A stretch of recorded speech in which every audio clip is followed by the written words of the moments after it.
కాటుక వెడితే కన్యాకుమారిని నా కళ్ళు చూడపోతివి బొమ్మల నడుమ బొట్టు వెడితే పల్లెతనంగుంటను నిన్నే ఇడిసి పెట్టను అవ్వయ్యకు చిన్నదాన్ని శివంగి పిల్లను చిన్న చూపు చూస్తే నిన్ను నేను ఇడిసి పెట్టను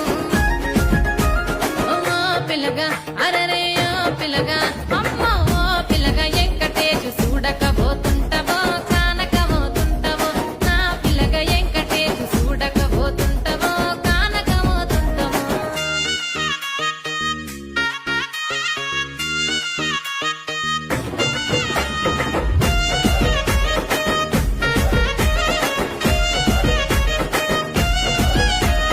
మన ఊరిలో నన్ను మించే అందమెవరికున్నదో